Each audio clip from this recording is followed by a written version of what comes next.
They hail from around the globe, and though separated by oceans, they gather in the virtual world for reasons as varied as their locales.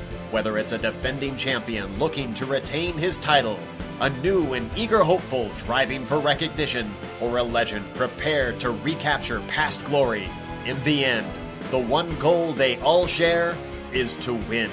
But when naming a victor, only one driver's name can be etched into the record books. You're watching the Heusinkveld MX-5 World Tour.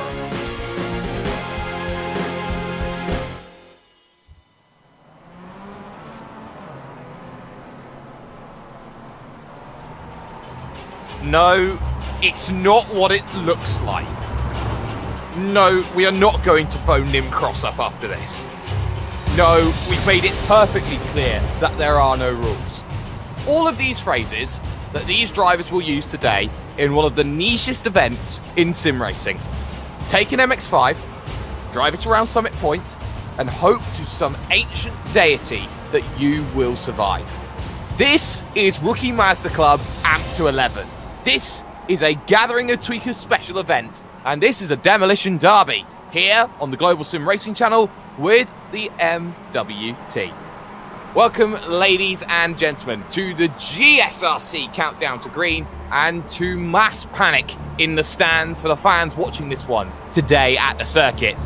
As for introductions, I am #DoYouMind, the observer of sim racing, and for this event only, the organiser of the Max Bantz Open, Jake Sperry, relishing the thought of carnage better than BeamNG and Wreckfest combined. Joining me, still spinning at the number of lead changes, is Bill Soupzahn, whilst our tireless director, who will earn his cash after this afternoon, Joe Peake, sits down trying to comprehend the event. As ever, the man with the golden camera, Dougie Beard, has provided said cameras.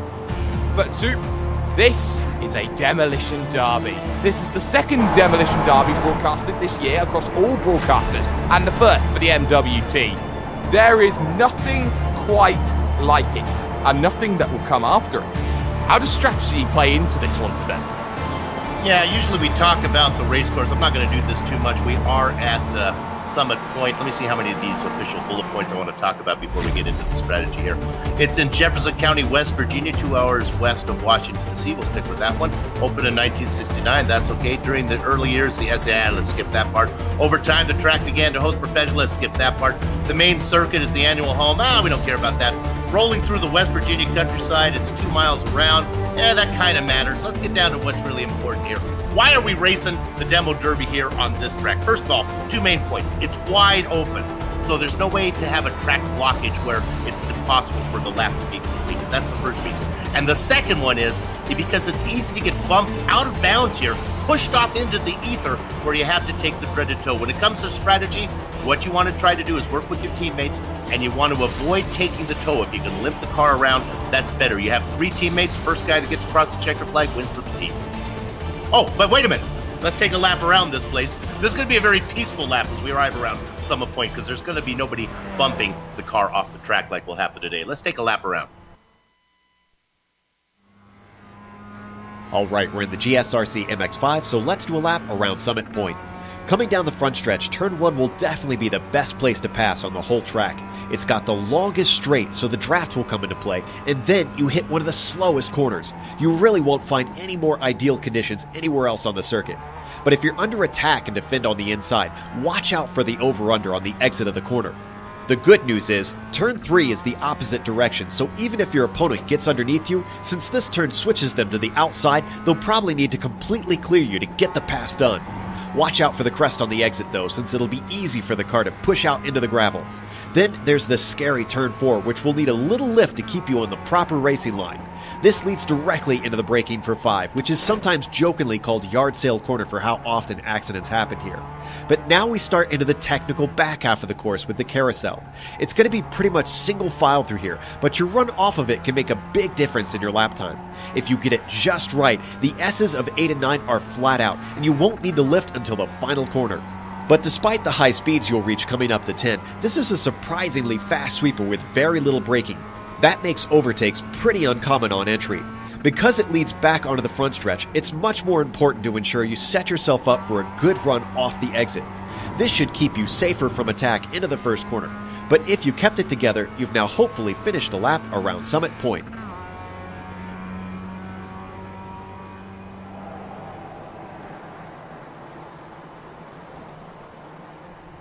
The cleanest MX-5 in West Virginia has driven over Blue Ridge Mountains and has driven just a mere 15 minutes away from the Shenandoah River to get here. But the country roads have taken us home to the place that we belong, and that is Summit Point Raceway.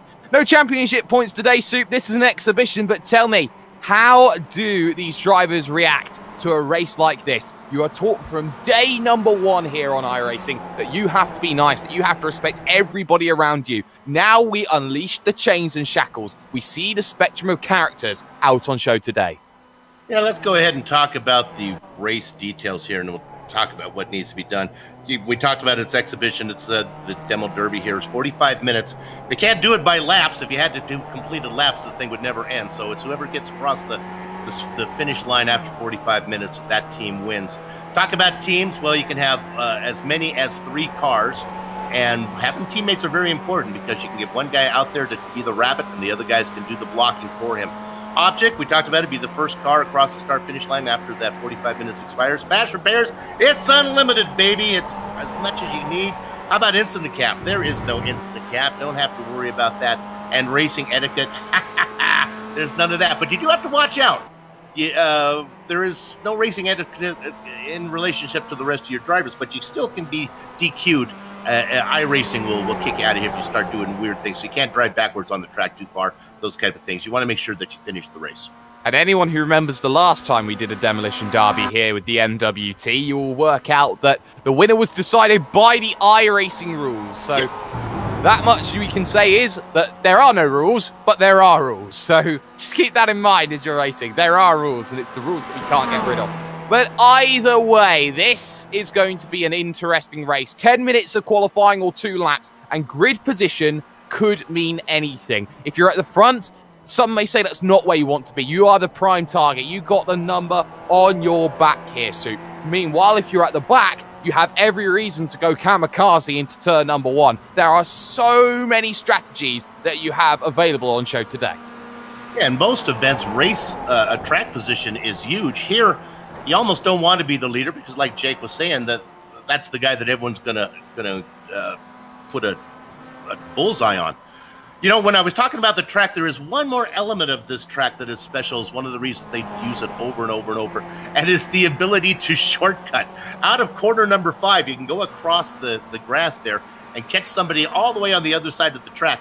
Yeah, you'll have to serve a slowdown penalty, or you maybe have to even come in for the pits, but it's a great way to get the leaders that's ahead of you. If you miss them at corner 5, well, just take the shortcut, get them next time around on the other side.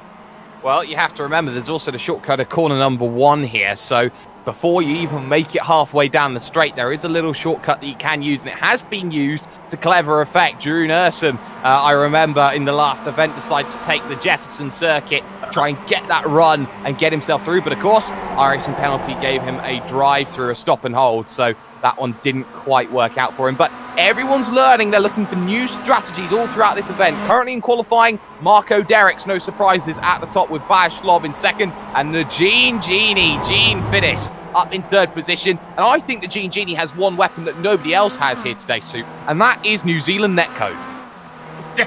Make his car a little extra wide. Yeah, he can take advantage of that one. If you're looking at the teams, trying to figure out how those are done, you can check out the car numbers, the first 2 digits to the left there, 01, 02, 03. That's if they're on a team. Goes all the way down. I believe we have I think there are 7, 8 teams here today. Let me double check and see how that is. Yeah, we go all the way down, team number 8. And then we have a guy to watch out for. Watch out for Dexter Castro. He's out there as well. Well, that's team number 10. It looks like he's teamed up with Sarah Dubb, Tram, and Castro all on the team.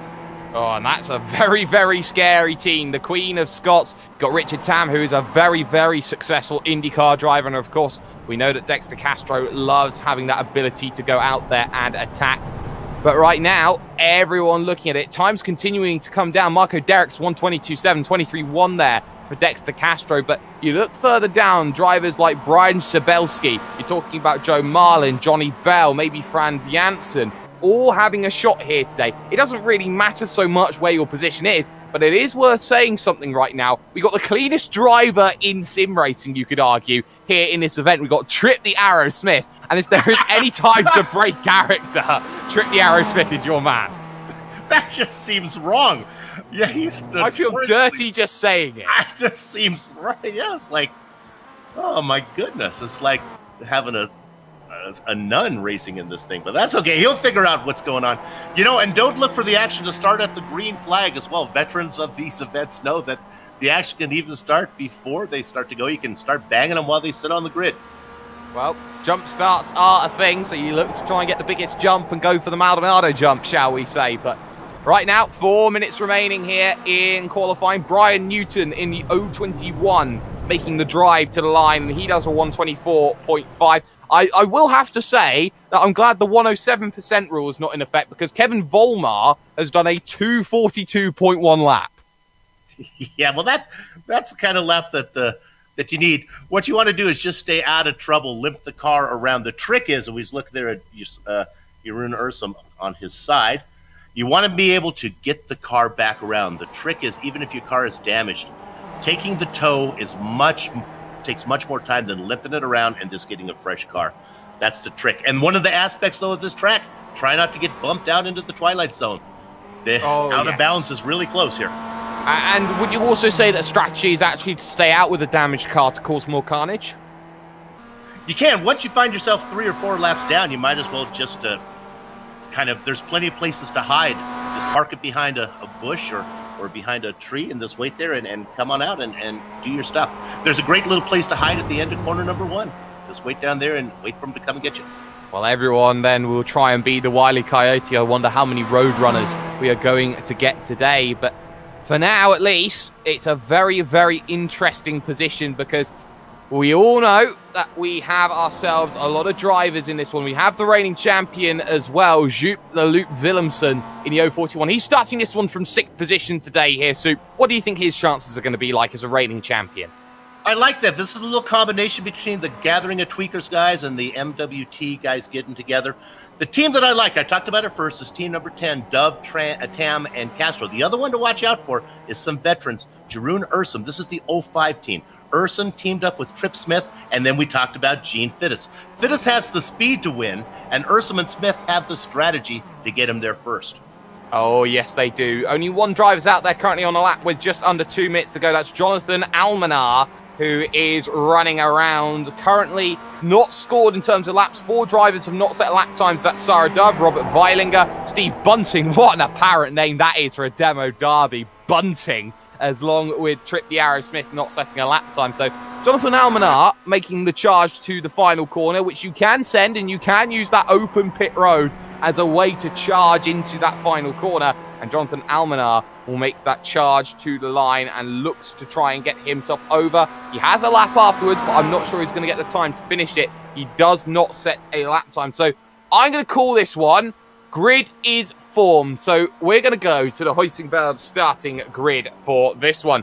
Heusinkveld offers a broad array of products and services, including advanced vehicle simulation software and hardware, and sponsors on practically every major team in sim racing today. If you're looking for an edge in racing, get in touch today at heusinkveld.com. Right now at the front of the field, Marco Derricks is on the pole, 122.781. He'll be joined alongside by an MWT veteran, Dexter Castro, with Gene Fittis, the Gene Genie, in 3rd, and Baz Schlob there in 4th.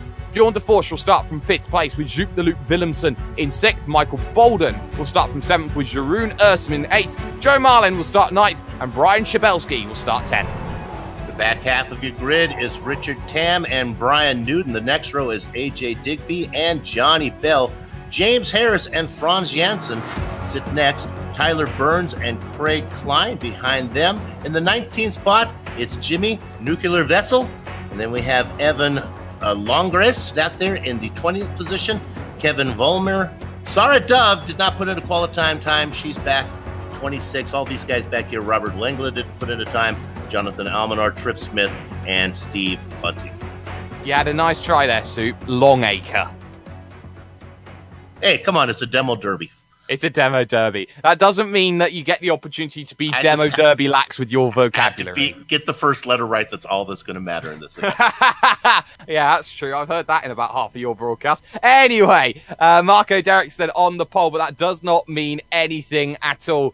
We all know this is a demolition derby. It's 45 minutes and probably about 3 minutes more. Remember, he who crosses the line first wins this event. So it's all about getting to the front and trying desperately, oh so desperately, to get there in the end. 2 minutes to grid yourself up. Otherwise, you start from the dreaded place known as pit road. And that might not be a terrible strategy for those at the front of the field. It would lead this massive open gap right now between Schlob and Derricks. Fiddes and Castro have yet to get themselves up on the grid, as has Duke the Loop Willemsen, who is waiting for the opportunity to go. Remember, this is team warfare as well. Everyone's looking for that opportunity as the Genie gets up onto the starting grid. And remember, the drivers on the inside have the advantage into turn number 1. Those with the odd numbers, as onto the grid comes Dexter Castro. Just waiting then for a couple more. One is Evan Longacre that we are waiting for. In fact, he is the only one we are waiting for. Green flag though flies. We're going to get going early as Longacre is not going to take to the start and is not in play. So here we go. 45 minutes. Let's get it underway. Marco Derricks doing a good job at the moment. Anybody taking any favours going off? There's already contact in the back, but that doesn't matter as they charge to the opening corner. Is there going to be any issues? Yes, we are. We're going to get a bump, and someone's going to try and play Skittles, and he only gets one. There is a rocket shooting through there. A lot of times on these early laps, the guys don't get into the spirit of this for a while, so watch for this to be relatively clean for a while. Our leader dropping back a bit as Marco Derricks drops into third. Well, Derrick's clearly having a little bit of damage, and this is not going to be helpful as the charging continues from James L. Harris as he goes around in the middle, and he'll try and collect someone, and he does. He gets Franz Janssen in the mix. Now they come to what I call the intersection, and already there's contact, and that was Derricks going at it, and he's going to get a little few friends then, as one's going to look to try and rush off as quickly as possible, take the slow down. That's Michael Bolden, who's now going to move to the lead of this event. Castro and Slob out on their own at the moment. Keep an eye on that one, as they are both on different teams, and Drew Nersom's going to go for the shortcut. He's going to try and get someone. He doesn't get anybody, but he's got to serve the slowdown. Bolden running away with this one right now, but he's going to have to come in for a stop.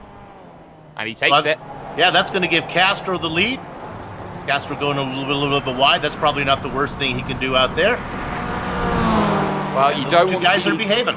They are behaving. You don't want to be leading into that opening section, and you can see just how this has opened up as contact has happened. Jeroen Ursum getting involved, and he was involved big on that straight. He got pitted. He got turned by Richard Tam. Tam doing a fantastic job of turning around who he needs to right now. And for the moment, things staying relatively calm at the front. Slob and Castro having a mutual understanding. They're cooperating at the moment, even though they're not on the same team. Gene Fiddes, though, battling it out with Marco Derricks. This one for the podium, as just in front of them, there is Bjorn de Forge.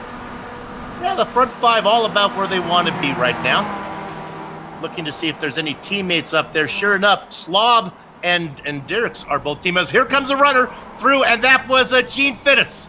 Oh, he got Bjorn de Forge, and there's a big flip to go with it as well. The Genie strikes, and there's one of his wishes used as de Forge desperately trying to get back out on circuit. Gets himself just about there. Remember, unlimited fast repairs as well, so it's not like you're out if you make any form of contact. You bash, you go at it, and you get back onto it once more. Already about half the field not showing at the moment, as we've got a little bit of slowdown warfare here. Jimmy Vessel and Greg Klein slowing down for the leaders. They're playing a little blockage up there on the main straightaway. Here comes the leader, and he's got him. Oh, that's straight through the middle as well. One set Dexter Castro, but he gets stuck behind Joe Marlin. Is scared to go, and here comes Derricks around the outside. Well played, Marco, as he moves himself up into second position. This releases Baz Schlob, and this is disaster for those drivers trying to chase. They've got to get going, and there's Dexter Castro getting a hit from Joe Marlin. Castro having a horrible time. He finally gets around Marlin. He locks into third. But here comes Digby looking to try and get up into third, and he's going to try and pin him. Oh, that's the phenomenal one, making a great move. Good news for Castro. The car stays on its wheels. He gets a little extra help now from This Husky comes by and gets him. Well, that we can definitely say is a Digby crash at the moment. So 2 off then. There's Dexter Castro. There's Brian Schabelski already getting themselves a little bit caught up and involved in the early stages. What you'll see is a lot of issues as up and over in front of Bjorn Force is Duke Luke Willemsen, the reigning champion, and he just had to try and get himself going. He was trying to take a prisoner. There's Volmar coming through at us. Meanwhile, our leader, boy, he has had it easy right now. Nobody even lurking for him. Slav just putting in the time. You can't let him get too far in front. No, you can't. And well, Fittis sees him. Fittis is waiting for him. Oh no. Here we go. The Genie is lining up a move, and he is just a little bit further down the road. Marco Derricks, though, 3.5 seconds back. Keep an eye on this one. AJ Digby now up into 3rd, which allows Tyler Burns to go into 4th, who started this one all the way in 17th. And grid position does not mean much here. It's about he who survives. But, of course, as we know, #1 target on the back, if your name happens to just so be a certain Baz Schlob. And remember, we've only gone about 5 minutes in this one. We've got another 40 minutes left of this. 40 minutes of strategy that's going to be put into play. 18 cars on the lead lap, and as long as you are on the lead lap, you still have a legitimate chance to win, no matter how far back you are.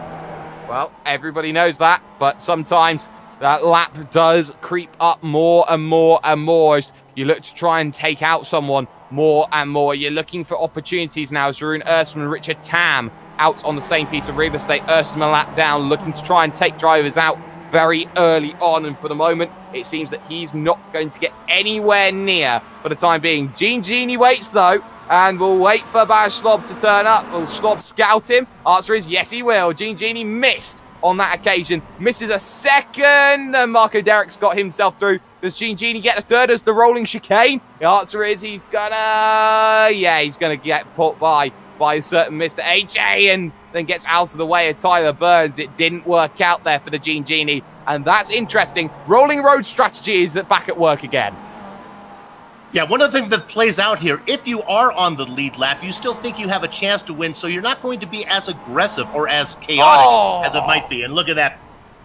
There was Jimmy Vessel, AJ Digby, and there's a second hit from Tyler Burns. He took full advantage of that one, and there was one going into the ether as well. So already all change, and there are 2 strategies to this. Hope that everybody crashes enough so that you gain your laps back. That could be something that's very interesting here.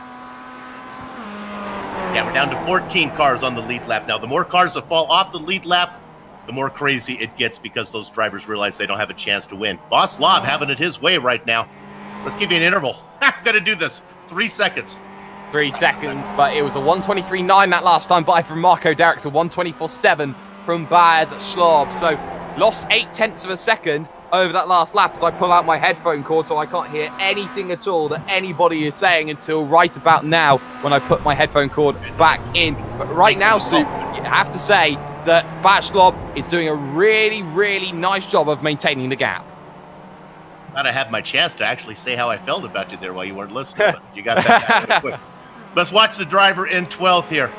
This is Volmar. It looks like he's running a pace. In the past, these guys would slow down and wait for the leaders to come. That's not the case right now. Slop's still having it his way. Well, you have to remember, if you're on the leading lap, even after 7 minutes, you still have a shot of winning this one. So I think he's going to try and run the gauntlet here. Baz Schlob just in front. Gene Fittis. He's hiding. He's waiting. We've seen Johnny Bell go off as well. He was from 5th position. Here comes the Genie. He missed them both. It's not working here, Soup. We can establish that the Genie is terrible at hitting vehicles. Well, yeah, when you do the perpendicular move that gives the drivers a chance to get out of the way, he's still hiding there waiting for somebody. He's going to try it one more time. Missed him again. Oh, and Baz Schlob had a hit, and that was from Greg Klein, but he Tokyo drifted around him and got himself still going. So Baz Schlob does well to avoid right now your top 3. Johnny Bell had moved up into 3rd, Michael Bolden into 4th place, Richard Tam back in 5th. So for now, they're all starting to check up again. Dexter Castro, Gene Fittis is going to get a piece of Johnny Bell, and Johnny Bell, well, ding, he's going to get another little bit of a ring. There are a couple strategies to hitting somebody. One is to get out in front and just run a little bit slower and let them get up to you, but that gives them the opportunity, the guy who is leading to play offense and punch you out of the way. The other way is just to hide, like Vitus is. That's a little tougher to do. Oh, and Volmer's gone a lap down. He had a contact with Tyler Burns, so Burns now may decide to get Derricks. He decides against it then in the end. So very interesting play, very interesting strategy. Here's Jeroen Ursum though. Oh, he scared Bashlar, but he had a second attempt and he's going into the ether. You look at that 04 team doing really well up in front with 2 cars sitting first and second. And people don't realise that going into the ether is actually a really terrible thing because it's exactly the same as taking a tow. Yeah. Well, it's more pleasurable because you get the effects of the ether, but yeah, it's the same. I don't know how much you've been exposed to the ether, but I know that I have not been exposed to the ether, and I do not know what after effects we are talking about here. Looking at Marco Derricks. Oh, yeah, good job. But here's Bashlob, though. He's got 2 to deal with. There's a miss, and that was AJ Digby going for it and completely missing out. Here's Steve Bunting by name, Bunting by nature. Nope, he's not going to quite get there just yet. If there was ever a more suitable name for a demolition derby, I'm sure Bunting is that suit. We have Adam Blocker in the Lionheart series. He'd be good, too. But Blocker would be very, very... Blocker's good in all senses. So, yeah. Blocker, Bunting... I don't know. I met one guy in a race who was called Space Cadet, so... Oh, my goodness, out in front for a good 10 minutes now. Well, a good 10... With a 24-second lead. Well, he's a pro at avoiding all the drama. In front is Joe Marlin and Brian Shabelski as they look to charge in, as there is Jonathan Almanar, who is struggling 1 lap down, trying to get the vehicle back home. But, of course, the damaged vehicle is unpredictable, and Bashlob needs to work this one out because he will be the next vehicle down the line who will go through. Only 7 now remain on the leading lap. Brian Shabelski is that driver in 7th position. 6th at the moment is Bjorn de Forge. Got Johnny Bell in 5th, James L. Harris in 4th, and 3rd right now is Richard Tam. Surprised that Slob has not had the attention paid to him that you would think. In fact, the drivers in head, I'm looking at, let's go to 7th position. This is Sabelski here still racing with Joe Marlin behind him. That's not a good idea, and he holds it on together, avoids the ether, and gets himself still in a very good position. There's Ursum, though. Oh, he hit the brakes, and he gave himself no chance, and then he misses the next one as well. Jeroen, let's get the replay of Bell. This is big. Our leader is in Slob's the ether. Slob's off. Sorry, Slob's off. That was Flash Slob Bell with Johnny Bell, and they were heading in towards the opening section, and he just ran down. He was an Adele song. He was chasing pavement, and both Bell and Slob run into the ether. Marco Derricks takes the lead. Bell catches him perfectly, right in the driver's side door, and just escorts him right off. We're right on board with Slav. There's Bell. Watch this. I think Johnny Bell was sent all the way to Philadelphia because the bell has cracked. And there you get a little experience there. You get to see what it's like to actually go into the land of Nod. The land of Nod. Trip the Arrow Smith, though. He was just involved with race leader Derricks. And in fact, Derricks turned the turn E. So Trip the Arrow Smith gets a turn and up. Derricks gets, and who was that? Fittest finally makes it work. He got one. He got one, and he's still getting one. And he's looking to try and play blocker here against Marco Derricks. Through back will go the Arrow Trip Smith. And this is all allowing Richard Tam back into the party. And the Gene Genie is going to turn some more. And let's not forget here in this situation, Soup, that Bashlob is taking a tow at this stage as Richard Tam now takes the race lead away. And Bashlob now still waiting in line, still waiting to get back going again. He's going to be probably still on the leading lap as things stands. But Richard Tam now into the lead of this one as he's now got to deal with the Gene Genie. And the Genie gets turned. And Tam takes a hit from Janssen. Where you get pushed off is also as important as if you get pushed off. And for Slav, Ursum got Tam. Way after pit exit, so he has to go literally get towed all the way around the track. That's why it's taking so long. Well, here comes the Gene Genie looking to attack second, and he's got to get a turn. Marco Derricks around, keep it out of the ether, keep it out of the ether. Well, kept out of the ether. He was up on the bank and all. And with all this going on, my timing and scoring still has Slob. Oh, no, now finally Tam. Now Tam has it. Yep, it does, because Tam has now officially crossed the line. We are 13 minutes. We're almost a third distance into this one, down to just 5 on the leading lap. In fact, Bjorn de Forge is down on pit road, so that will soon be 4, as is AJ Digby. That will soon be 3. So Richard Tam, Marco Derricks, who is now down the lane taking his fast repair, and James L. Harris. So James L. Harris now becoming the man to chase, and he's got a man, and he's got Bash Slob of all people. Yeah, Slob was back there. Saw him. Slob, even after the tow, came out in second right in front of Harris. Harris gave him a couple love taps going down. I don't think Boss is done. Here we go. A little bit of hello. Hello, goodbye, and we'll see you later. The battle for second then heating up. Someone's got to be at the short end of the stick, shall we say, and Bash Slob is looking to charge. He's going to get the turn, and he gets the turn. James L. Harris, and Slob goes as well into the tyres.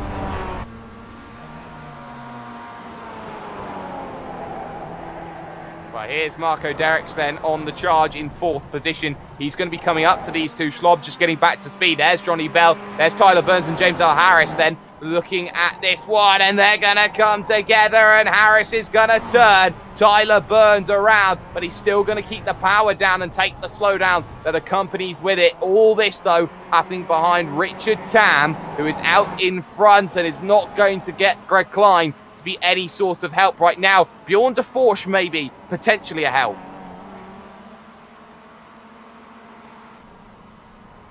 Meanwhile, Slob, if he made a great job to get around 2 drivers as he continues to race in second. Well, he'll continue to race it in 2nd position. He's getting around, and there's the uh-oh that comes in. There's Johnny Bell. There is also Marco Derricks. There is a chance to go streamlining. Now, here's the question. When do you do the end-or brake maneuver? I think it's coming now. Slob has to brake to make the corner. Bell does not. Let's see if you... Oh, my goodness. There's a traffic jam in front. Bell is off the track. And funnily enough, it's the 2 rivals who stay together, Derricks and Slob. So they beat the rolling road, and the rolling road's now going to fall as Greg Klein turns around. I believe that is AJ Digby in all of that. And now here we got a train of 6, and there's more carnage. Jimmy Vessel getting turned around. Tyler Burns in there. Johnny Bell now with Joe Marlin. Marlin's going to get the push. Oh, Marlin's turned. Easy as that, as sideways is the Gene Fittis. Oh, hello, my name's Shane Van Gisbergen, and I can drift as well. Bell gets around Fittis.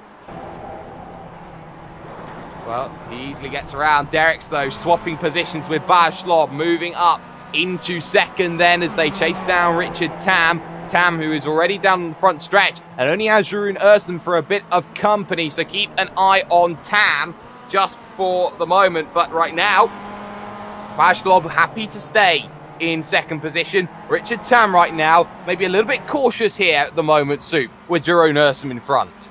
Ursum's a veteran. Ursum knows that the best way to do it is to keep a pace that's similar to the guy you're after. The trick is for Ursum not to get turned here, as Tam is going to be the best defense is sometimes a good offense. Let's see what Tam does as he comes up on Ursum, who's a veteran.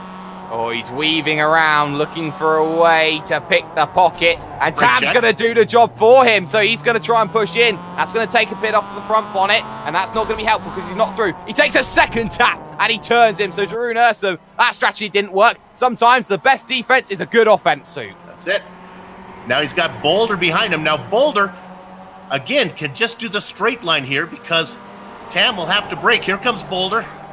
And remember, Bolden is in 6th position right now. He is 1 lap down, so this would be to gain the lap back and put himself back on that leading lap. He wants to have an attack at Tam. Here's the Genie. He's going to be nowhere. The Genie's going sideways, and Bolden gets a tap, and Tam survives. The Genie is crab-like. Little self-fulfilling prophecy there, as they call Bolden Boulder. I just had a feeling that he was going to do it at like a rock, but it didn't happen. Well, the rock ended up not crushing the crab's back, but in a sense, that's not much you can do about that. Well played. Trick the Aerosmith also looked to go through and got him. Oh, and into the ether. Great job.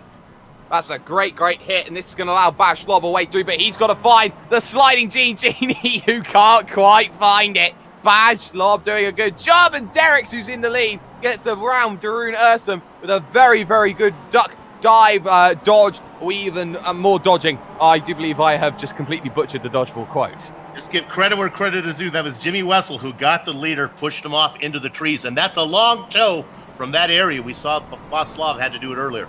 It's a full lap, and look at the train that Derricks is trying to avoid, and now Vaslav as well. Slob's going to get a tap, though. Slob's going to go around, and now all of a sudden, Derricks is free. He's running for safety like Forrest Gump would do, and now he got the arrow, Trip Smith, trying to get involved in this one. No, the arrow's going to go for the clean maneuver, but no, the arrow gets a big double take out there. Derricks gets a hit from Volmar. Volmer still on the leader right now. Will not let him go. No, he's over him like a rash soup. Derricks trying to find the pavement again. I'll tell you who isn't One finding more the hit. pavement. Slob. Slob's still ahead at this stage. We've got to keep an eye on James L. Harris in this one. He's slowly encroaching here on Slob. So Slob under a little bit of pressure right now, and Slob is going to try and take the tap. He's trying to find a way through here, and that's Jimmy Vessel, and the Vessel gets turned. Oh, and he gets a piece of James L. Harris.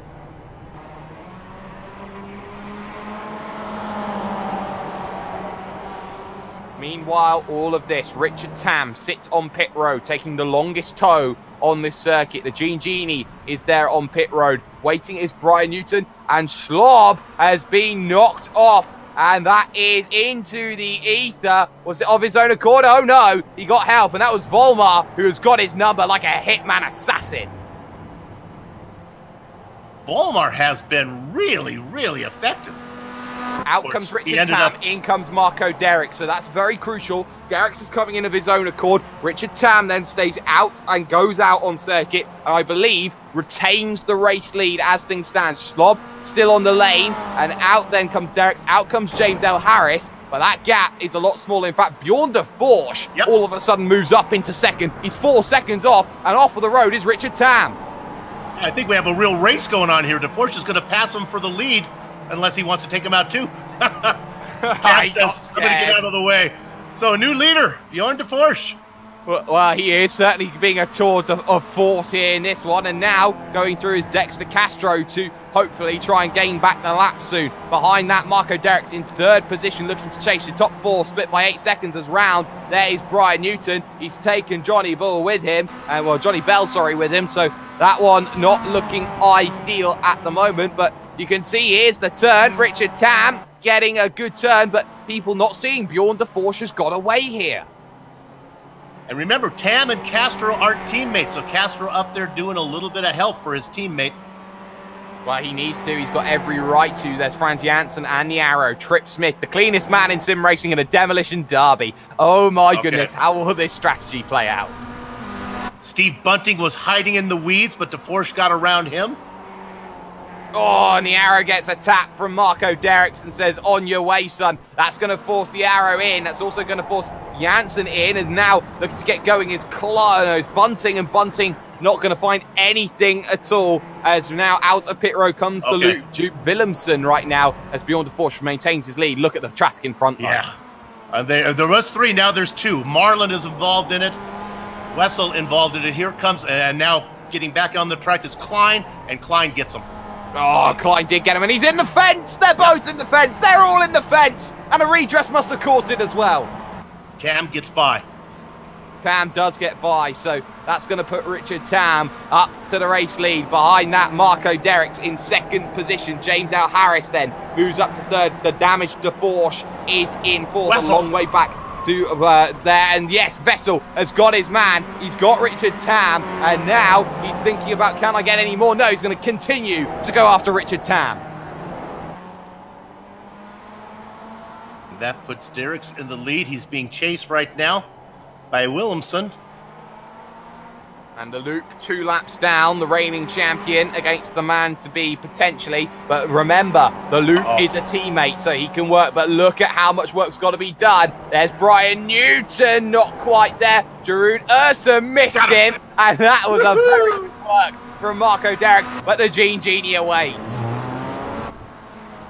The scar is too slow. Oh, he's missed. He tried. He tried. There's Kevin Volmar waiting in the wings as well. We know that Volmar has had Derrick's number. We'll see if he gets his number one more time. Hello, the phone's ringing. The phone's buzzing. The phone's buzzing. There's a bump. There's a second bump, and he gets his man, but he holds it together. Well played, Marco Derricks, as he holds now just a couple of seconds ahead of James L. Harris, who is looking to find a way to the lead. And he's got Vilmussen as a blocker here. He's going to try to hold off Harris. Oh, no point. He's through. So now it's going to be a case of chase for Duke the Luke Willemsen. If he can't win it, someone from his team has to, as there is still Bjorn de Forge now in third position as he's come down in and got himself back. And Derrick's is slow all of a sudden. So that one very, very weird. I think he got a tap, but he did. He got a tap from James L. Harris. And Harris is our new leader, although he's off. Uh-oh, you can't do this, James. Even though you're in front, this is going to cost you. You took the shortcut. This may force you to take a pit.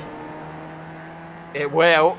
And I think James R. Harris did it for one very good reason. If he had damage, take it now, serve the penalty, go in and make it work. So for James R. Harris, I think he wanted a bit of space, but no, he'll stay out. So he wants to build that gap here, Soup, and then take the penalty.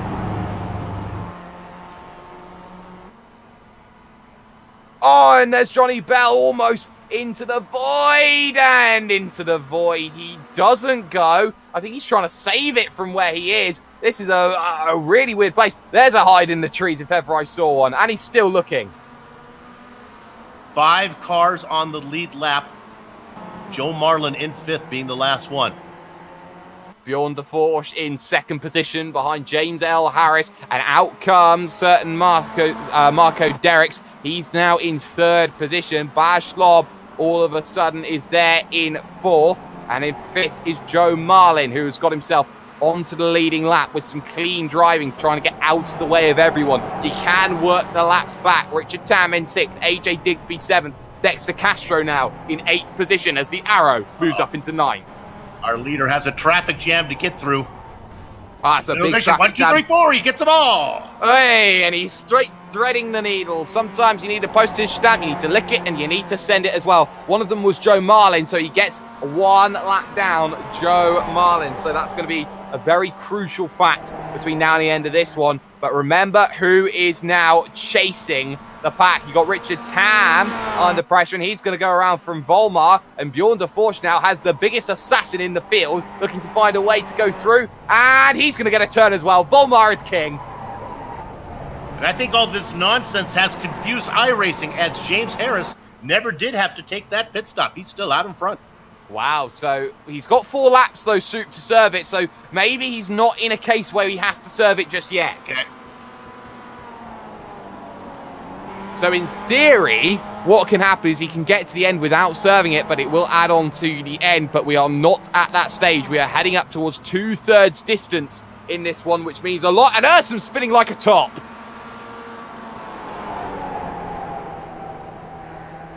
You look at Harris with that 31-second lead. We're down to 4 drivers now on the lead lap as Marlin got passed by Harris. And Ursum's still spinning, by the way. It's been about a minute. Let's Beyblade. There you go. We're looking at Harris, a driver who's quietly racing. His boss Slob still out there just putting in the time. Remember, he was our early leader. Let's look at Slob. He's coming up on the back of Bell. These guys know each other. Oh, yes, they do. So Johnny Bell looking to find a way through. There's also a slow Volmar. Get out of the way. Volmar wants blood, and he'll get it. No, will he? Yes, he gets the reverse spin. Well played. He's going to get a 2nd and a 3rd tap in. Kevin Volmar is an assassin, and he gets Baz Schlob for lunch, and Harris comes in for his stop. Volmar even gets a 3rd one, and that knocks the hood off of Slob's machine.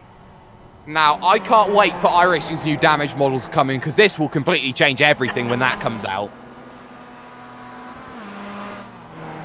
Let's look at the driver in 4th. Slob is in sorry shape right now. He's trying to limp this car around. Well, a lot of drivers are right now. Bjorn de Forge in 3rd. Marco Derricks now in 2nd. Out comes a certain driver. And yeah, Derricks is going to come past Tyler Burns and Brian Newton. And coming out now is Michael Bolden, as Ursum is actually wedged into the pit wall, as out now comes a certain James L. Harris. So Derricks regains the lead. Got DeForge in second and Harris in third. A lot of work then left to do, as now it becomes a game of chase. And DeForge getting a huge hit. But land on its hood. Oh, no. Has to take the toe. That's a toe. That was contact with the Gene Genie, who was waiting for DeForge. And that was a big side-on contact with the door. So the Gene Genie does his job, and does his job incredibly well indeed. So for now, racing remains as it is. Marco Derricks at the front. He's got a little bit of worry in front, shall we say. Dexter Castro, 1 lap down if he gets past. Well, not anymore, because with Harris's pit stop, I believe that brought Castro back onto the lead lap. It did, but remember, Derricks is the leader. Yes, but Castro's up there, so I'm saying Dexter's not going to be one of those drivers who can afford to sacrifice his machine just to take out the leader here. He may still try. AJ Digby now has been moved onto the leading lap, so now it becomes a game of he who makes the least bits of contact. You try and stay out of trouble as much as possible. Still spinning like a top. Now on pit road this time is Jeroen Ursum. So Ursum having a bit of fun there on his merry lonesome. But for now, Dexter Castro still in front of Marco Derricks here. Only 5 drivers on the leading lap. DeForge has come in, as has James L. Harris once more onto the lane. So James L. Harris is back in again. Volmar, here we go. Will he get the leader? I think he's looking. I think he's looking. I think he's getting. And he's going to not get enough pace, though, to put into the ether. But Volmar will hunt up and look to get again. That's the worry here for Marco Derricks. Once you get hit once, you'll start being hit again. And now here's the arrow trying to go to the outside, and the arrow gets around. So Trip Smith doing a good job then of avoiding contact. That puts him now only 1 lap down in this event. And that means quite a fair bit. Will Marco Derricks now have a little bit of help into turn 5, which is the prime crashing opportunity? And look at this, sideways, got him, but not conclusively. Great job of car control. It was out of control on the left side in the grass. He got it straightened out and kind of sideswiped the passenger side of his car into the back of the leader. Marco's still out in front, though. Oh, yes, he is. And he's got a very, very hefty gap to work with as well. We're still waiting for Bjorn DeForge to come out of pit road. James L. Harris has just come out of pit road, and that puts him at this stage a full 1 minute and 19 seconds back. Bjorn DeForge a full 1 minute 24 seconds back and on the leading lap as a pit party ensues now on pit road. Marco Derricks, though, has a commanding lead. Now, if you remember that last lap, Castro was about to be lapped. Well, now he's in third, and he's distanced himself. So Dexter's got him back in the hunt. Only 4 cars on the lead lap. Well, he's actually gone past Bjorn DeForge, so he's now moved up into third, DeForge down into fourth. But this is a big, big worry now. Marco Derricks with a big lead. He needs to be ethered, and ethered soon. They've only got 13 and a half minutes to go. And Derricks all by himself right now. There's no one around him. He's put in some miles. Now we start talking about towards the end here, Soup. And one of the big strategies is block the finish line. Castro just had an off. I think he spun it himself, actually, trying to put in a fast lap. So now he's unless he's waiting for the leader to come. You try hard. Stop trying so hard. We're not here for a fastest lap competition.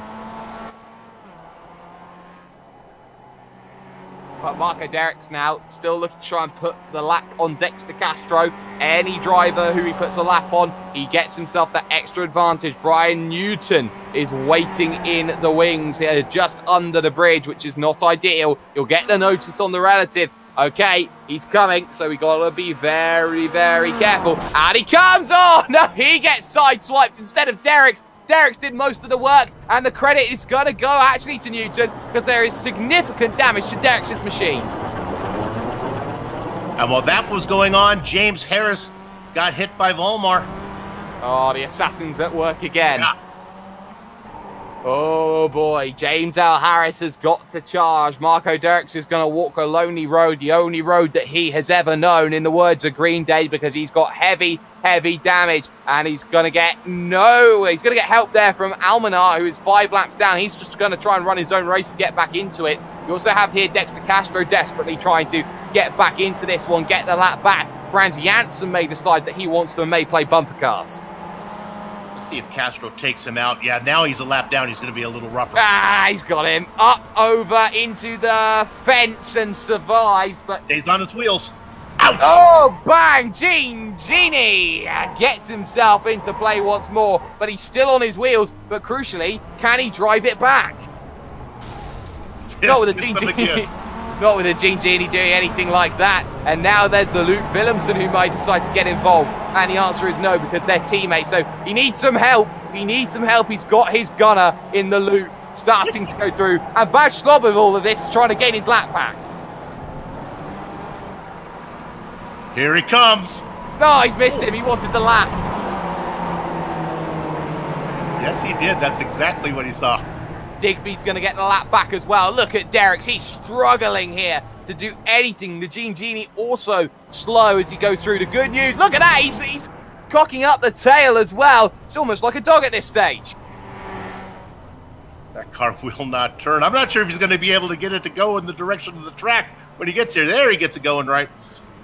I feel for those tyres. They are being absolutely tortured at this stage. There's our leader.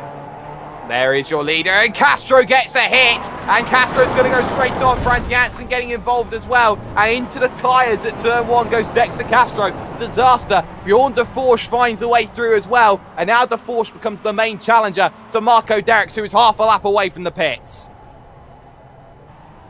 Bolden now upended, but survives. I think Marco's going to get that car back around. No, Volmar's waiting on pit entrance. He's not going to let him in. Shepherd him out! Shepherd him out, Johnny Bell. No! Goes to the inside. Volmar gets the hit. He's over! He's over! And is he righted? No, he's not! He's not! He's pinned as well by Volmar! Oh, he's trying to take the toe! He got so close! We could taste the pit box. And Volmar is the biggest weapon in this field. This will allow Bjorn de Forge the chance to take the lead. The good news, it's a quick tow for Marco Derricks and a quick fast repair as well. Almanar now has Bjorn de Forge in the mix. The 072 now looks to regain that race lead. Does he? Yes, he does. So Bjorn de Forge leads this race with 9 minutes to go. Derricks remains in the pit box still. Well, Castro comes in. He's going to get his quick repair in and out. He will try and go as Robert Weilinger now is going to move up potentially into 5th position because Baz Schlob is now up into leader 4th. got turned. It's a 2nd, and there is a turn, and that's not going to be helpful. Bjorn de Forge gets another tap, this time from Newton. The Boulder got him, and then Newton got him. And now Volmar's going to get him. Here comes the assassin, Kevin Volmar. Gonna get the turn, and he gets another victim. And he gets to slow it down as well, because he's going to try and take the next tap. He misses that one. But now, here comes one. Going to go through. Newton's going to go straight on. He's going to take a jump, and he's going to hit tyres. De Forge managed to survive all of that. He got away from the assassin. Watch this, though. Baz Schlob is only 25 seconds down the road. Weilinger in tow. Castro then in tow of that. Then it's Derricks, Harris, and Digby, all in the space of about 15 seconds of each other. This is not de Forge's race just yet. We still have 7 legitimate chances of victory here, Soup. I love Volmar. In comes de Forge. Oh, and Volmar, yeah, they're coming in. And Volmar's going to go for it. He misses and he hits the retaining wall. And now that's worried. Baz Schlob now inherits the race lead, and he's going to be under pressure. Newton lets him go. Newton now throws the block for Weilinger. Weilinger gets by. Does anyone else get by? Yes, Franz Janssen does get by. So now it's Schlob from Weilinger, unless this comes happening, because there's de Forge coming out. Finnis has missed his chance. He's in the middle of the road, and there's Urson waiting, and he gets a full hit of de Forge. And the engine's gone. Yeah, he just came out of the pit lane with a brand new, fresh MX-5.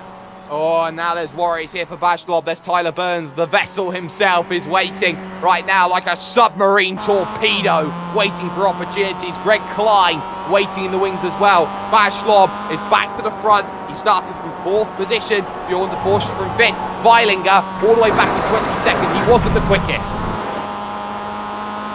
Slob has no team help as well as we ride on board with Boss Slob. Rolling drivers in front. Rolling road, and he's going to slow it down as well. This is going to allow Weilinger back into play here. And now look at this. Weilinger bringing it back down to under 5 seconds. Now under 4 seconds. Now waiting. He's going to cut the corner here. And now they're going to start hounding him like a pack of wolves. Look out, Bashlob. No, they hit each other. What are you doing, boys? You look like Tweedledum and Tweedledee. Bashlob loses it on his own. And there goes the pass for the lead.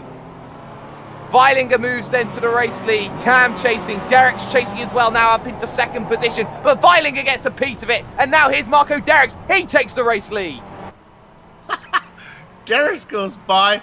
Klein was denying the pass. He was saying, I'm going to decline this. Well, it seemed that there weren't enough cash funds, and now Deforge is getting a push, and Deforge is going to go around, and also almost into the tyres is James L. Harris, who was on the leading lap as well. Harris probably with sustained damage as well. Was that Deforge's engine finally giving up the ghost? I think it was. Either way, 5.5 minutes and under now for Marco Derricks to survive. 12 seconds in front of AJ Digby in 2nd. Tyler Burns waiting for him. Oh, yes, and here's Newton looking to pull out into the middle of the circuit. He's trying to do everything. He's going to put a spin on. He misses, but crucially enough, Derricks has got to hit the brakes. He gets around, so he's also around Bolden as well. But now they're going to be charging to 5, and the assassin waits. Kevin Vollmer wants a piece of Derricks again. Volmar has been the star of the show as far as taking people out. He's really good at it. He will get the Entertainers Award at the end of this one for being the most aggressive. And you can see he's trying to get 1 tap, 2 tap, 3 tap, gets the turn. That's perfect here. Boom. And there's more contact. Bang! Boom goes the dynamite. Newton was in on that one. Stuck in it. Oh, Harris getting stuck as well. That allows Tam through, Newton through. AJ Digby comes up to the mix then as well. And he's looking to find through. Now we've got a 3-car scrap for the lead. Derricks was first one back on the track. And here's the cut from Digby. He's looking to try and find a way through. Can he be the phenomenal one? He's got to serve the slowdown, though. And you can see the trouble for Marco Derricks. He may decide to take a late one down onto pit road. He has been the king of getting the machine back home and dry. Behind Trip Smith, there's Vollmer, Janssen, Weilinger, Harris. All there, all looking to make contact right now. In comes Derricks. AJ Digby is the phenomenal one at the moment. He leads with a few laps to go. But here comes the Genie. Missed him. 3.5 minutes left. They are running 1.5 minute laps. Your name is AJ Digby. In front of him, Richard Tam, Ursum, The Vessel, Klein, Deforge, all there, all hoping. Dexter Castro's 10 seconds back. Weilinger's 5 seconds back. Marco Derricks just comes out of pit road now. 17 seconds, 20 seconds for James L. Harris plus, because he's down on the lane. AJ Digby's race to lose. I think it's the first time Digby has been out in front of this whole time. It is, and that's crucial. Digby started 13th. He was up as high as 3rd, and then he dropped very, very far back, but he's back to the front in the 033. Here's the train. Ursum gets a little bit of help from Klein, and that's going to avoid 2. Now he's got to get past Klein. In fact, it wasn't Klein he got the turn from. It was someone else. It was Bunting, and now Vollmer is going to go straight on. Here he comes. No, Ursum misses. Klein looking to go through now on Digby, and the wrong man gets hit. Why did he miss? Oh, he hit the wrong one. He must have been colourblind like you, Sue. That's all a matter of timing. So now Digby is clear of it. He is, but remember, look who's in front, the assassin Vollmer. So he's got to get past Vollmer, who has had some unreal accuracy when it has come to this event. Watch the clock, though. When it gets to the line, we are very, very close to the end of this one. Under 1.5 minutes, and waiting there on the outside is Almanar looking to do something. He slows it down for Vollmer, gets back on the power again. Now it's down to just 2-minute warning here at Summit Point, West Virginia. And right now, I think AJ Digby wants some country roads to take him home. Don't need to go there, but there's an actual battle for 2nd place right now between Weilinger and Castro. And Castro has just slowed it down, so for now, Castro in 3rd, Weilinger in 2nd. 7 seconds the gap Any contact for Digby is disaster. Straight on goes Bolden, straight on goes Willemsen, and Willemsen allows Digby the chance to go forward. But Digby now finds Jeroen Ursum, who has been hit and miss, but this allows Volmer back in. Volmer trying to cut the door, but he's going to get Ursum. I think he's going to play teammate here. I think that's what it is. It's going to be Volmer playing teammate. Remember, he's the 32, the 33. Volmer's slowing everyone up. He's giving a chance for AJ Digby, but here comes a certain Weilinger. That's the guy you want on your team. But now it's a real race for the lead. Digby, Weilinger, Castro somewhere back in there. I think it's going to be a shootout here. Dexter Castro is just behind in third. Marco Derricks is now actually up into third. 3 cars scrapped then as it goes on behind Ursum. They're all slowing. Weilinger gets turned. Derricks is going to try and thread the needle. Derricks takes the lead with not long to go. AJ Digby's got to get going here. Does he have a vehicle? Yes, he does. But Derricks has the pace. And all of a sudden, Marco Derricks, is there enough time on the clock remaining? The answer is no. We go on. White flag in the air here at Summit Point. Half a minute remains. Trip Smith. Jimmy Wessel sitting up in front to stop the leader. AJ Digby under pressure as well. He's got to get past Steve Bunting as quickly as possible, and Bunting's not going to let him here. There's the rolling road for Marco Derricks. How does he avoid it? He gets past all of them. He's missed them all, and now Derricks has got Gene Finnis and Kevin Volmer. Volmer, a teammate of Digby, and Finnis gets a tap, but nothing substantial. And now it's down to Kevin Volmer now to play the rolling road. Digby's got around it as well, and here's Volmer, who's been so successful. Volmer gets the tap. Round goes Marco Derricks, and advantage Digby it becomes. And now, right now, for AJ Digby, he knows what he needs to do. James L. Harris, don't forget him. He's been so slow on this lap, but he's probably going to be dropping a mile back in this one as well. But look at this. James L. Harris, suddenly, I think is going to steal one. Where did he come from in all of this? James L. Harris is corrected, and I think he's got it for now. We will see when AJ Digby comes across the line. I think he may have cut the course potentially. James L. Harris for now is your race winner, but we will wait for confirmation on it. AJ Digby comes to the line, who we thought was out and clear. There's AJ Digby, and he's going to be classified for the moment as second. We've got to wait, though, soon for 2 minutes for iRacing classification. Exactly the same scenario as what happened at the race a few months ago. Going back to replay how Harris got there, see if he did any shenanigans to do it. Well, keep an eye on it. They're going to shenanigans. He cut the course. He went out of corner 5, went straight across. I don't think that's going to stand. No, he's going to take a time penalty for that one then, Soup. So AJ Digby should take this one straight back again. So nice initiative, James L. Harris, but you are going to be caught by the iRacing system in 1 minute's time. So AJ Digby, I think, is your race winner. Would be my guess. What a great run. What a fantastic run indeed. And all of that work would come down to Kevin Volmer in the end, Soup. He really was pinpoint accurate with his takedowns. Not only good with the takedown, but then once he'd injure his prey, he'd stay in for the kill, hitting them 2 or 3 more times. And that's the key to being a great takedown artist when it comes to a race like this one at Summit Point. You've got to be able to dish the damage and continue to slow down your opposition. But for now, 20 seconds remain before we can classify our results. Marco Derricks has not crossed the line, and I don't think he will. He will be classified as 1 lap down in 7th position overall. 10 seconds remain before we can officially declare a winner here on the Global Sim Racing channel. AJ Digby is declared the winner. 3-minute 20-second penalty right now for the driver. That is James L. Harris. It will drop him to 6th. Well, that is AJ Digby, the winner of the Demolition Derby by 24.5 seconds come the end of this one. And my word, Soup, that was pure entertainment. The 03 team brings it home. The 03 team does. We're going to step aside, though, for 1 second on the Global Sim Racing channel. We'll be back with the post-race after this, or as I like to call it, Sim Sport News Wrap-Up.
Welcome back, ladies and gentlemen, to what I call the SimSport News Wrap-Up.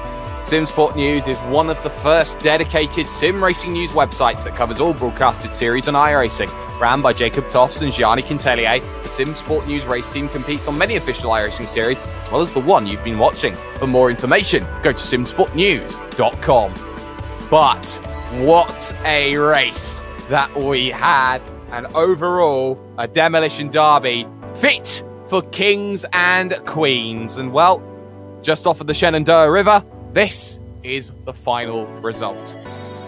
AJ Digby is the phenomenal one. He styles clashed his way through the entirety of the field, and he gave quite a few people a phenomenal forearm. He takes the win by 24 seconds over Baz Schlob in second, who was in the lead for the majority of this race. Bjorn de Forsch finishes in third, with Robert Weilinger in fourth. Dexter Castro, the veteran, in fifth, with James L. Harris, who we thought could have stolen this race, but in the end gets an iRacing time penalty, demoted from first all the way down to sixth position. Marco Derricks finishes one lap down in seventh, issues on the final lap, with Brian Schabelski in eighth. Ninth for Richard Tam, and the Arrow, Trip Smith, gets a top 10. Through the next 10, it's Joe Marlin and Franz Janssen. Johnny Bell comes home in the Baker's dozen spot. Hugh Wilmanson behind him in 14th. 15 is Steve Bunning, Tyler Burns. Michael the Boulder Bolden comes home in 17th position. Now here is the teammate of AJ Digby, and he really is the star of this race. Kevin Vollmar took out most of Digby's competition to help Digby get the win. Jonathan Almanar in 19th, and rounding out your top 20, Jimmy Nuclear Wessel. Yeah, he did a fantastic job inside of the top 20. Your final finishers then: Brian Newton, Jeroen Urson 14 laps down, Greg Klein, and the Gene Genie, Gene Fiddis. Two vehicles failed to get to the start, Evan Longacre and Sarah Dudd. For those wondering what the incident count was, the winner was Greg Klein. He put in 180 incidents in 45 minutes, and Soup, I call that mightily impressive. That's what it's all about, baby. You know, that's about almost as impressive as my practice times for AOR and the amount of incidents I put in those 1 hour practice sessions, but hey, that's by the by. Anyway, we've got a couple of people waiting for interview right now. We're going to drag in first and foremost from 49 Motorsports, if my Discord didn't freeze up on me. So Dexter Castro then joining us. A good solid result for you, Dexter. You end up finishing in 5th position overall in the 103 machine, a minute off of the victory. That's not bad. Yeah, well, it seems I'm always in it in these, but I can never quite grab the win. Well, always in it, but you found yourself for the latter stage of this event running in and around that 3rd position, always finding yourself on the cusp. What do you feel was missing for you to really take the initiative and grab the imaginary brass ring? About 2 liters of fuel. We managed to short fuel because it would have been enough normally, but I forgot about the fact that you can actually leak fuel if you have bad enough damage. So I actually had to, at the white flag, I had to come in for fuel. I would have been right in it. You know, I would have been right up with everyone else, and it would have just been a matter of who could dodge better. But yeah, definitely disappointing to lose out on a chance that way, because definitely was, I was right on the tail of most of the the eventual contenders. I think first was only like 10 seconds ahead, and second was right in front of me.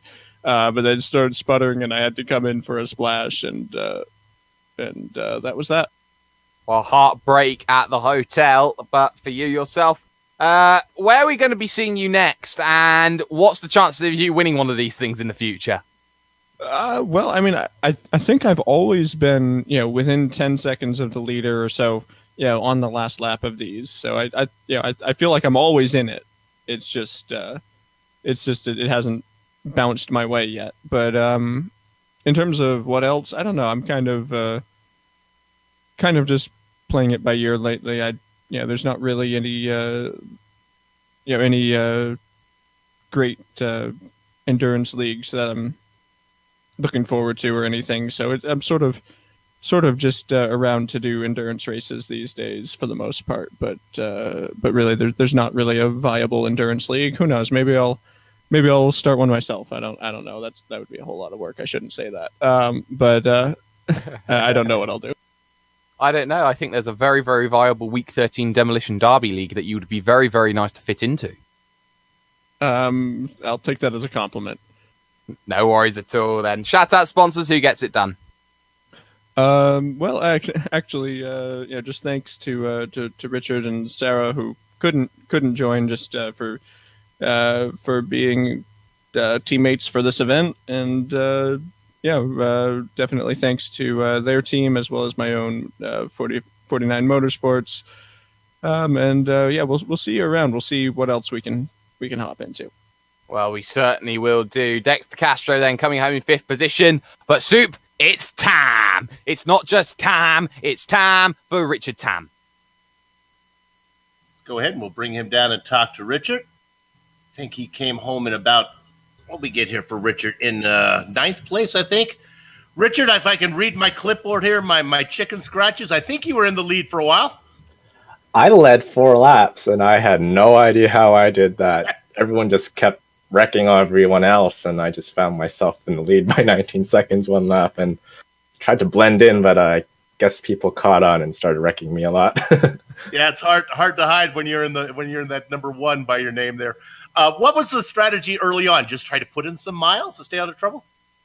I think Dexter and I were pretty fast, so I guess I was trying to stay in that mid pack in a way, just to kind of hide, and then when people start taking each other out, then just go for it. I guess for me, I was in first a bit too early, so it was better than last time I had Demo Derby, where I had the lead and then I got wrecked like 300 meters later. So 4 laps is pretty good. Were you able to keep the car at least not going out of bounds? Were you able to keep it on the property, or were there some times you went off in the trees? There was one I got literally forced off into the trees, and they just towed me automatically. I think there was another lap where I got hit 10 times, I think, and my car was crabbing and everything. So that lap probably took me around as much as it would take for a tow. So that pretty much took me out of it. But still hoping to get for Dexter to do pretty well, but the fuel numbers did not work, so we both had to pit. Well, you're from Canada, so you came into the event with an automatic disadvantage because they're too nice in Canada to be racing one of these kind of things. Did you have fun? Oh, absolutely. The one thing that I was really gutted was with Sarah's issues. So other than that, even though I don't really know Dexter that well, like through this race, quote unquote, it was a lot of fun. So yeah, Castro's got a lot of experience with this, and you can't have a better teammate than Sarah Dove, that's for sure. Hey, we hope to see you back when we have another one of these coming up next season. Maybe ABL. I'm not too sure. All right. Try one of those over there in Formula Renault, see how it works out. All right, we'll see you down the road, buddy. Okay, see you. Tam, nice place finisher today. Well, Soup, I will say, wolves in sheep's clothing with Canadians. It's all a lie. We've got ourselves, though, the race victor here in the commentary booth with us, AJ. Oh, my goodness. AJ Digby, how did you pull that off? Honestly, no clue. Was just running the whole race, and my teammate Kevin came out of the pits right at the right spot and kept clearing out places for me. So it ended up all working out. He was taking out some of the leaders, taking out some of the guys who were trying to wait for me, and ended up pulling through. There was 1 or 2 where I actually had to physically dodge them, and I don't know how. But sometimes you need a little lady luck, and I guess our team did. Well, you certainly seem to be the phenomenal one out there racing. You spent most of the time in this race in the middle of the pack. Just how difficult is it to gain back the lap around here? And how is it really when you are maybe with a lower number, nobody really expects you to be quite of a challenge, but then all of a sudden you find yourself up 1st, 2nd, 3rd position, looking to challenge for the victory? It's definitely really interesting. Definitely just tried to survive the first few laps and got a tow or 2 at the beginning, and so I was kind of running behind. But even with the leaders being 2-3 laps ahead, if they get hit right on that front stretch. It's a 2-minute tow, so that's 2 laps right there. So I knew I had a chance the whole time, and so I was just trying to run laps and let everybody else get taken out. And I was taking my time, you know, hitting the brakes if somebody was slowing up for me, trying to be careful and not get taken out. And in the end, I guess it all worked out. And for a minute there, I didn't even think that we had one because of James. So that was also very interesting. But it was definitely awesome, and no idea how it happened. Sometimes it just happens. Remember, there are no rules except the iRacing rules. They still exist, and they still will be enforced. Yes. I wonder how long it's going to be before they get that in their heads. But for you, a victory. Shout out sponsors. Who gets it done? I definitely thank my teammate Kevin and my other teammate Joe Marlin. But other than that, it's literally just a home run crew out here. So just having fun and winning races, I guess. No worries at all. AJ Digby picking up the victory. I'm going to do a veto. I'm going to quick fire Baj Lob. Baj, we don't have much time left. How was your race? Yeah, the start was pretty good, but I led like 9 laps, but then, yeah, everybody started to attack us because Marco was right behind me as well. And then, yeah, I got hit again after I got out, so I was always trying to get back, but in the end I got second, so that was pretty nice, but yeah, it was a shame that Marco got taken out because he would have won, so then our team would have won. But yeah, Digby had more luck, I guess. Well, you led for the majority of this race. How do you feel then coming out of this one, knowing that you had a great opportunity in the early stage to go out and take this one and finally shout out some sponsors? There was one team that did really well at attacking us because they, I don't know who they were, but they were really cooperating well together with 3 cars wide, and then, yeah, you can't really pass them. So, yeah, they did really well attacking us, and they were in the lead a lot as well at one point. It was a lot of fun. So, yeah, and thanks to my teammates, Marco and Joep. Joep was doing a really good job at taking out the leaders after we got behind again as well. But he was unable to take out Digby. So, yeah.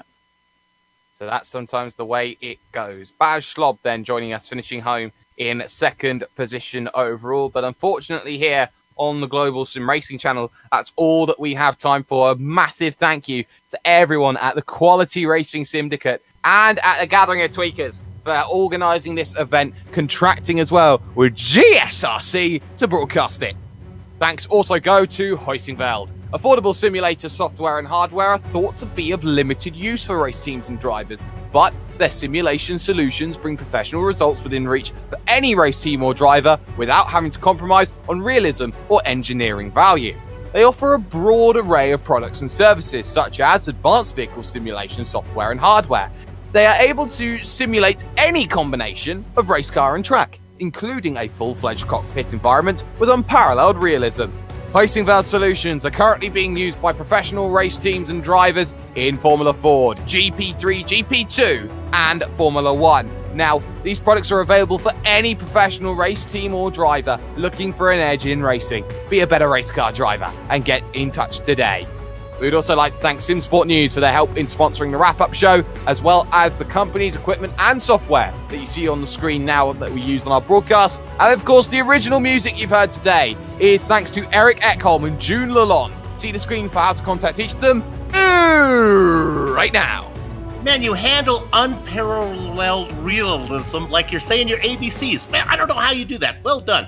The Heusinkveld MX-5 World Tour returns in just 1 week for a more traditional event. Round number 12, that's going to be July 14th from Interlagos. GSRC will be there to bring you all the action. We hope you join us. Sliding across your screen right now are some of the upcoming broadcasts, so check those out and mark them down on your calendar. If you'd like to find out more about GSRC, including a complete list of future broadcasts, you can find it at globalsimracingchannel.com. We're also on Twitter at GSR Channel and Facebook at Global Sim Racing Channel. And while you're here, if you haven't done it yet, go ahead and click that subscribe button through our YouTube channel. And finally, on behalf of the man on my right, Bill Superzahn, the man behind the desk, our director, Joe Peake, and finally, the man who some say once built a Mazda out of old camera parts and the parts that you've seen strewn across this Summit Point circuit, our camera guru, Dougie Beard. I'd like to thank you all for watching. So until next time, race dirty, race soft, and we'll not see you in a race like this.